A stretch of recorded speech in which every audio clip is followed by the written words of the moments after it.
السلام عليكم أصحابتا أنا كصاحبني هالكان كسو دوادا مركلة iyo barnaamijyadeena caafimaadka fadlan haddii aad nagu cusub tahay subscribe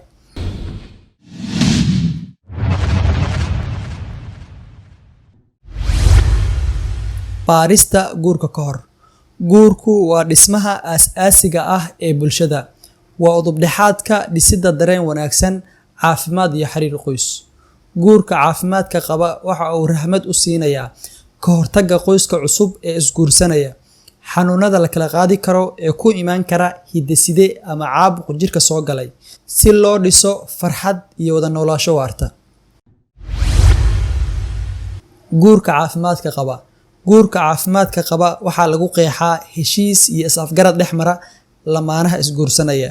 kaas oo la xiriira hubinta caafimaad qabkooda taranka maskaxiyan iyo bulshada dhaqan ahaan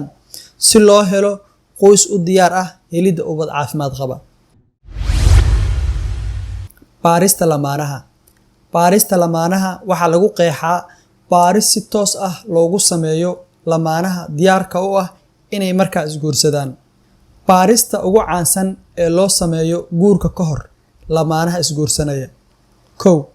dhiigga guud ama wax lagu magacaabo CBC nooca dhiigga blood grouping si looga hortago kala duwanaansho ku yimaada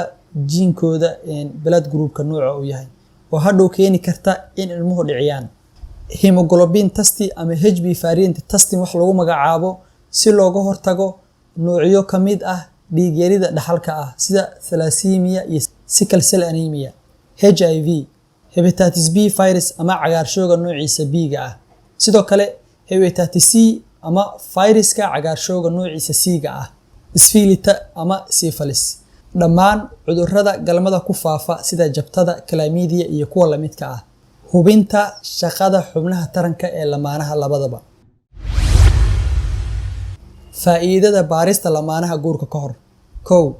yareynta faafidda cudurrada hidde-sidaha ah kuwaas oo aan hadhow waxba laga qaban karin 2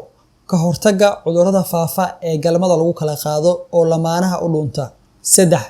horumarinta wacyigelinta lamaane caafimaad qaba iyo guur lagu kalsoon yahay 4 ka fogaansho caqabado maskaxiyan ama bulshada dhaqan oo soo wajaha qoyska aan isbaarin ee hadhow caruurtooda la xanuunsada xilliga la sameeyo baarista guurka